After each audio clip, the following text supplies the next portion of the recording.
design of this concept of this whole idea is to have a sport sailplane, not for racing, although it can be raced.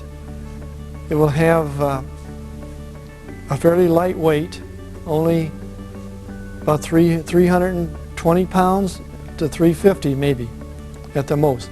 Depends what kind of equipment you put into it. It may even have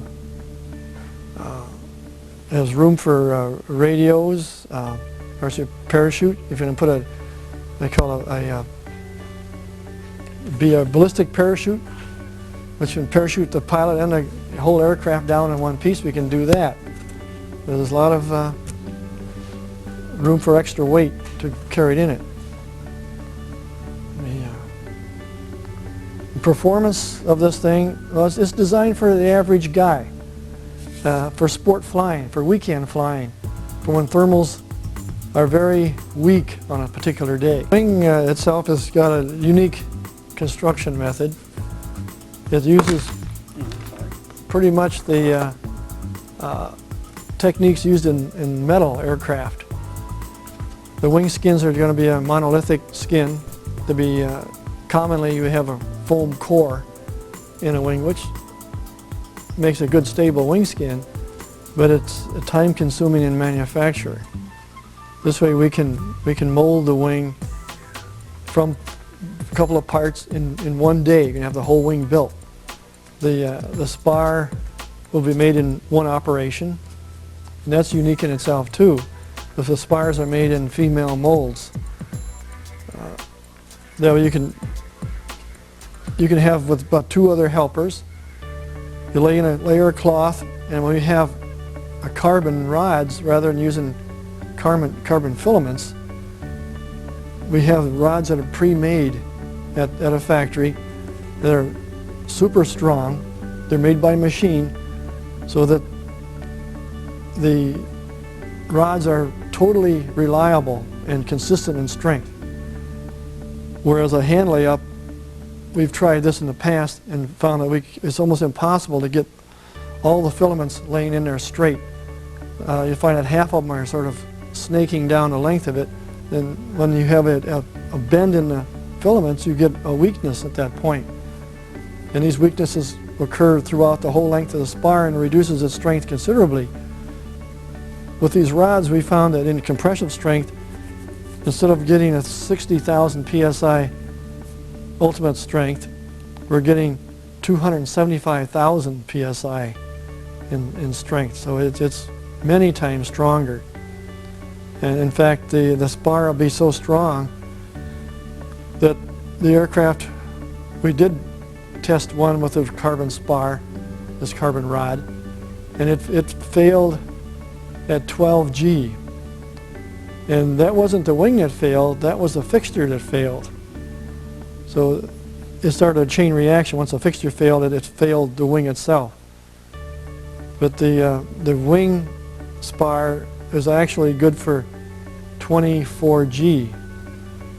We took a short piece of the wing spar at the joint to the fuselage and checked that strength.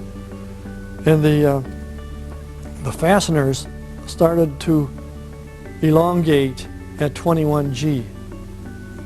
It's just a fabulous time that we live in, and we have these new materials to use. And I would never use anything else but this carbon rod from now on. The ribs in the wing are molded from fiberglass, and they're placed every 12 inches apart down the whole length of the wing.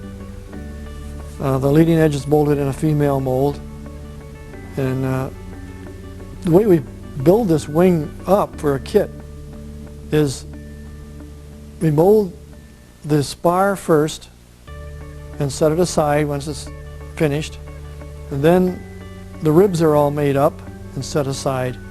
Now we get a couple of helpers and we lay up this wing skid in this big female mold. You get inside and you mold it. Once you've molded that and it's still fresh, it's liquidy, then we drop the ribs in the proper places and then seat the spar on top of that while the skin is still wet. Then clamp this whole assembly together. So basically you have the whole wing built right there in the one day from various parts. So it's a much quicker way of doing things. Say the conventional way that the wings are made is that it takes days to do each operation. And then the wing skin is laid up, the foam laid on top, vacuum bagged, set overnight. Next day come back, take the bag off, lay up the final skin, and now you've got one wing skin. You let that cure, you trim it. Now you've got to glue the spar in, glue the ribs in, lay the controls in. Then you've laid up the opposite skin, and then take this over and drop it on top. Now that's a much more labor-intensive way of doing it than the way that I perceive that this ship would be built. The beauty of fiberglass is it takes weather, rain, all kinds of abusive weather without hurting it. Now if you had say a wooden aircraft, you must treat that as a piece of furniture. You don't set it outside. And it just doesn't hold up. Every few years you got to check for dry rot, or is the surface protected well enough. The wood will grow and shrink with moisture. There's so many things that work against you for aircraft use. I originally had this shape laid out, how many, 10 years ago?